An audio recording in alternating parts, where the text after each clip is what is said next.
Hello everyone, Learning Tree নতুন ভিডিঅ'ত সকলোকে স্বাগতম জনালোঁ। মোৰ নাম কংকন শইকীয়া আৰু মই মৰিগাঁও কলেজৰ এছিষ্টেণ্ট প্ৰফেচৰ আৰু লাৰ্ণিং ট্ৰী এই চেণ্টাৰটো মই অনাৰ আৰু ডাইৰেক্টৰ। 18 বছৰ বয়সত এটা চেণ্ট্ৰেল গভৰ্ণমেণ্টৰ চাকৰি পোৱা সম্ভৱ হ'ব পাৰে আৰু কেনেকৈ হ'ব পাৰে আজি এই ভিডিঅ'টোত মই প্ৰথমৰ পৰা শেষলৈ কম, গতিকে সকলোৱে ভিডিঅ'টো শেষলৈকে চাই থাকিব। চ' লেটছ ষ্টাৰ্ট দ্য ভিডিঅ'। প্ৰথমতে আমি ভিডিঅ'টোত এটা চেণ্ট্ৰেল গভৰ্ণমেণ্টৰ নতুন নটিফিকেশ্যন আহিছে চাকৰি, সেইটোৰ বিষয়ে ডিছকাছ কৰিম।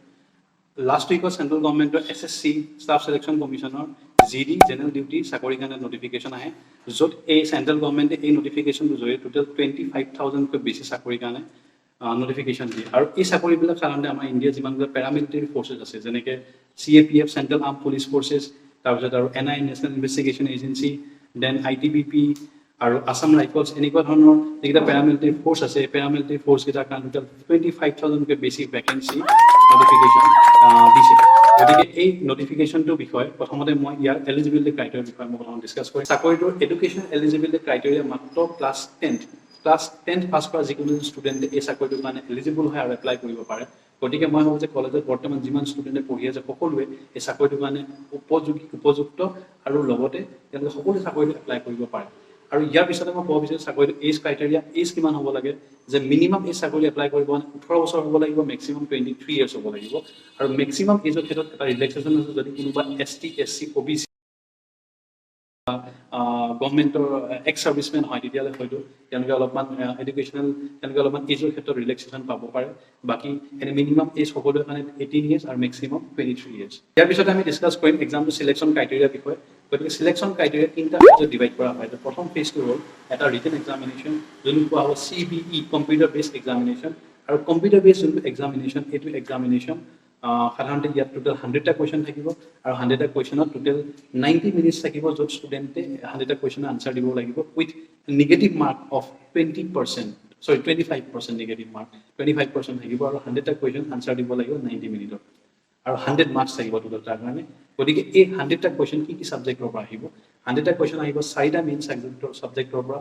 তাৰপিছত এটা ছাবজেক্ট হৈছে মেথমেটিক্স ক্লাছ 10 লেভেললৈকে, দেন আহিলে ইংলিছ গ্ৰামাৰ ক্লাছ 10 লেভেললৈ, then logical reasoning and general intelligence, and লাষ্টত হৈছে general studies and current affairs. গতিকে এই 4টা ছাবজেক্ট পঢ়ি পেলাই এক্সামিনেশ্যনটো দিব লাগিব, প্ৰথম যোনটো পাৰ্ট 1ৰ এক্সামৰ ফেজ 1 এক্সামটো। আৰু মই ভাবোঁ যে এই 4টা ছাবজেক্ট প্ৰিপাৰেশ্যন কৰাটো ইমান বেছি ডিফিকাল্ট নহয়, যিহেতু ক্লাছ 10 লেভেলৰ কুৱেশ্যন আহিব। গতিকে অলপমান কোনো এজন ষ্টুডেণ্টে যদি 3-4 মাহ ভালকৈ প্ৰিপাৰেশ্যন কৰে, এক্সাম ক্লিয়াৰ কৰাটো ইমান বেছি ডিফিকাল্ট নহয়। আৰু লগতে চাকৰিটো যিহেতু অল ইণ্ডিয়া লেভেলৰ চাকৰি হ'ব, গতিকে কম্পিটিশ্যনটো অলপমান হ'বই, বা তাতে পোষ্ট বহুত খালী আছে, 25,000টা পোষ্ট আছে এপ্ৰক্সিমেট। এতিয়া আমি ডিছকাছ কৰিব গৈ আছোঁ ফেজ 2, আৰু ফেজ 2ত হ'ব এটা ফিজিকেল এক্সামিনেশ্যন। ফিজিকেল এক্সামিনেশ্যনত কি হ'ব? ইয়াতে প্ৰথমতে আছে ৰানিং কিমান কৰিব লাগিব? 5 কিলোমিটাৰ ইন 24 মিনিট যদি মেল হয়, আৰু ফিমেল হ'লে 1.6 কিলোমিটাৰ ইন 8.5 মিনিট। গতিকে ৰানিংটো মেইন ফিজিকেল এক্সামিনেশ্যনৰ ভিতৰত। তাৰ বাহিৰে আৰু কিছুমান ফিজিকেল এক্সামিনেশ্যনৰ ক্ৰাইটেৰিয়া আছে। তো এইখিনি যোনে কোৱালিফাই কৰিব পাৰে, then there will be another round which is called phase 3। আৰু ফেজ 3ত বাকী একো নাই, অনলি মেডিকেল এক্সামিনেশ্যন আৰু ডকুমেণ্ট ভেৰিফিকেশ্যন। গতিকে যদি কোনোবাই কাৰোবাৰ যদি মেডিকেলি একো ডাঙৰ প্ৰব্লেম নাই, তেতিয়াহ'লে আই থিংক মেডিকেল এক্সামটো কোৱালিফাই কৰাটো ইজি, আৰু লগতে ডকুমেণ্ট ভেৰিফিকেশ্যন। গতিকে এই তিনিটাই হৈছে ফেজ চাকৰিটোৰ কাৰণে। ফেজ 1ত এটা কম্পিউটাৰ বেছড এক্সাম, ফেজ 2ত physical examination, and phase 3 will be medical exam and document verification. গতিকে মই ভাবোঁ যে ৰিটেন এক্সামটো যিহেতু ফাৰ্ষ্ট এক্সাম, তাৰ ওপৰত বেছ কৰি পেলাই বাকীকেইটাৰ কাৰণে শ্বৰ্ট লিষ্টেড হ'ব।